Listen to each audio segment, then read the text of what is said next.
Nobody pays attention to the man who mops the floor. He shows up at 6 a.m., leaves at 2 p.m., never complains, never causes problems, always has exact change for his coffee. The shop owners wave at him. The security guard nods. The kids on the corner don't even look up. His name is Ray. He's been cleaning the Garfield Street commercial strip for 3 years. Nobody knows his last name. Nobody thought to ask. But here's what nobody on Garfield Street knows. Ray quietly owns 4 of the 11 buildings on this block. And the man who thinks he's about to take everything from him just walked into the oldest trap in the world.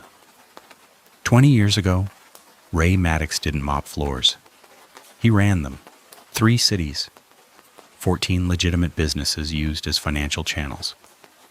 A network of associates who never met each other but all reported to the same quiet voice on the phone. Ray wasn't violent by nature. Violence was expensive. It drew attention. It left evidence. He preferred a cleaner method. He made himself economically necessary. If you needed a loan and the bank said no, Ray said yes. If your business was bleeding and no one would touch it, Ray would buy in. For a price, not money, control. He never signed anything in his own name. Every contract ran through a layer of entities, LLCs, inside trusts, inside holding companies registered in states nobody visited. By the time federal investigators started pulling threads, every thread led somewhere else. They spent 4 years trying to build a case. They never got close. So why did Ray walk away? Because he saw what was coming before it arrived? A new task force, a former associate who was getting sloppy, 2 real estate deals that had attracted the wrong kind of interest. Ray didn't wait to be pushed. He dissolved everything, liquidated what he could, and moved the money through 3 jurisdictions in 11 days. Then he disappeared. Not like a man on the run, like a man who had simply decided to stop existing. Garfield Street was chosen for specific reasons.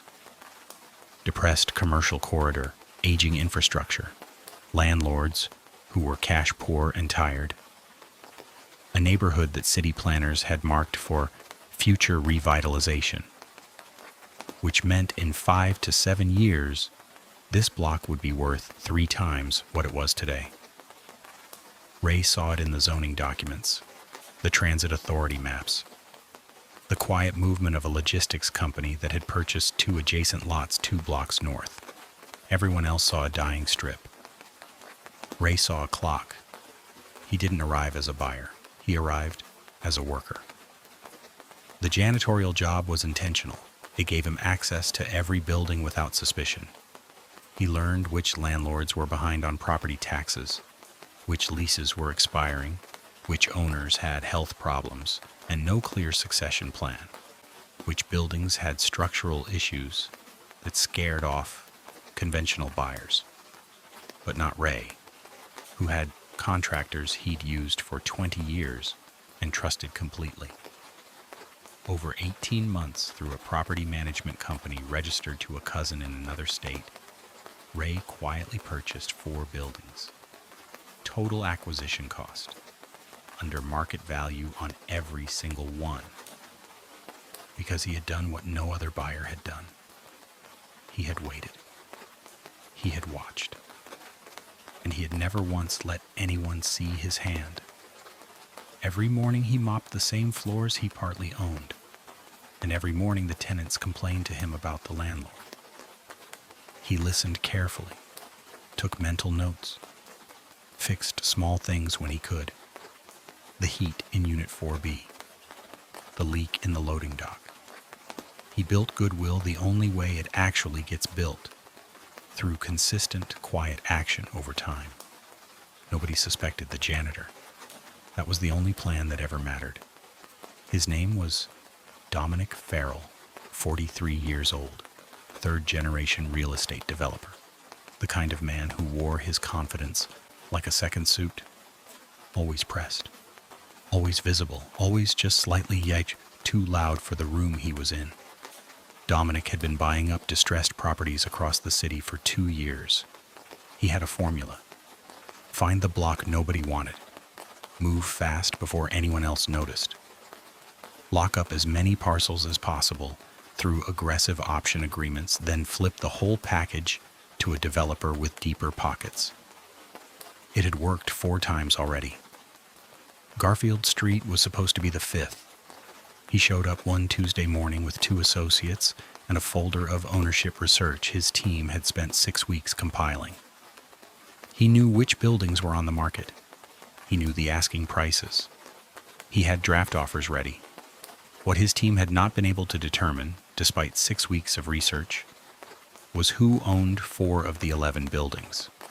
The ownership chain went cold at a property management LLC that had no public-facing representatives and no listed phone number.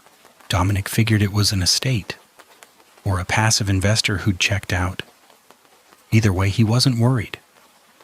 He walked into the first building on his list and introduced himself to the shop owner inside. The old man behind the counter gestured toward the back.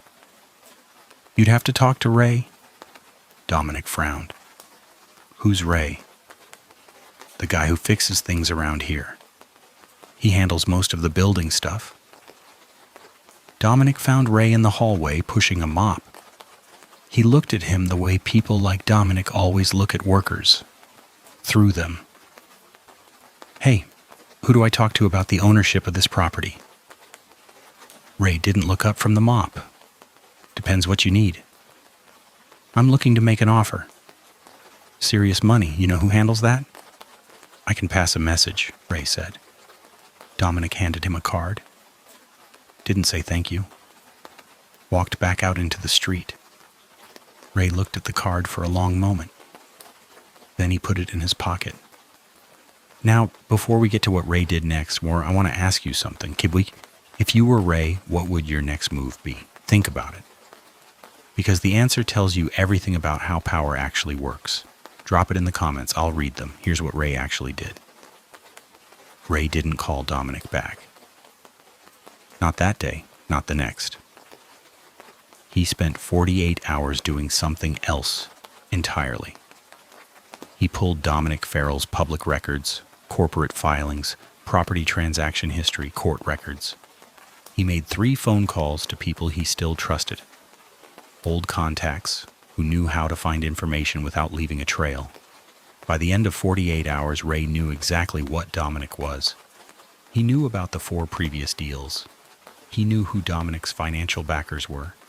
He knew that one of those backers, a private equity group, had been quietly accumulating options on commercial properties across 6 neighborhoods. Not to develop them, to package them. This wasn't a local developer looking for a score.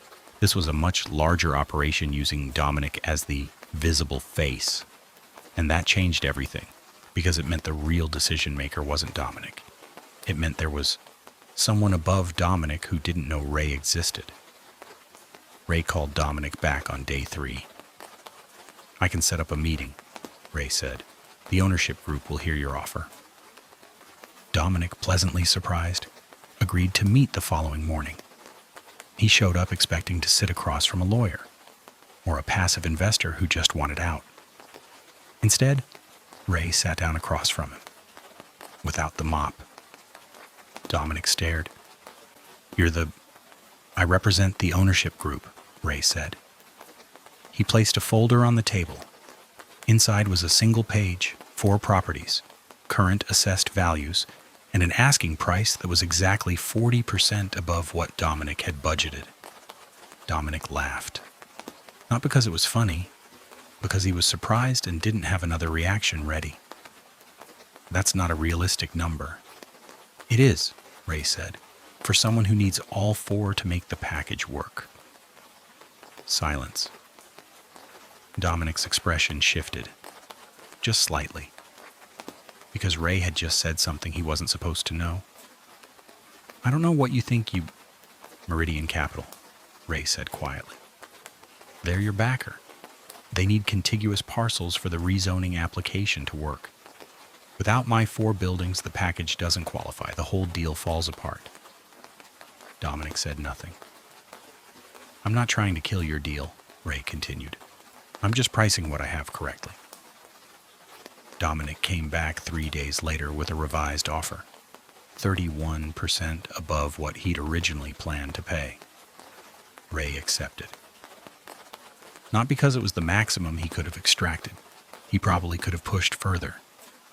But Ray had always understood something that most people in his former life never learned. Taking everything leaves enemies. Leaving something on the table leaves allies. The deal closed quietly. No press, no announcement. The property management LLC transferred ownership. The money moved through clean channels. This was legitimate, all of it. Ray had spent 3 years making sure it would be. On his last day, Ray showed up to mop the floors of the buildings he no longer owned. Not because he had to, because nobody was watching, and he wanted to see it one last time. The floors he'd mopped for 3 years while everyone looked past him. The shop owner stopped him on the way out. Heard the buildings got sold. You know anything about that? Little bit, Ray said. The old man shook his head. Hope whoever bought 'em treats people right. They'll be fine, Ray said. It's in the contract. He walked out. Didn't look back. Here's what the Garfield Street story actually teaches, and it has nothing to do with real estate. Ray's power was never in what he owned. It was in what nobody knew he owned. He spent 3 years in plain sight, invisible, learning, watching, building a position so carefully that when the moment came, he didn't need leverage. He was the leverage. Most people think power is loud. They think it announces itself. In titles and clothes, in the way someone enters a room. Ray understood the opposite. The most dangerous position in any negotiation is the one nobody prepared for. Be the variable they forgot to account for. Dominic had 6 weeks of research, lawyers, backers, a formula that had worked 4 times. He still lost. Not because Ray outmuscled him, but because Ray had been in the room, invisible, long before Dominic knew the room existed. That is the oldest principle of strategic power. And it doesn't require money. It doesn't require connections. It doesn't require anything except patience, observation, and the discipline to stay quiet when everything in you wants to be seen. If this story made you think, if some part of it felt like something you already knew but hadn't put into words yet, share it with someone who needs to hear it.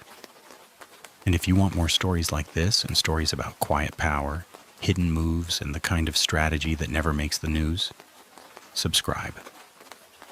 Because there's more coming. Ray never needed anyone to know his name. He just needed to be there first. That's always been enough.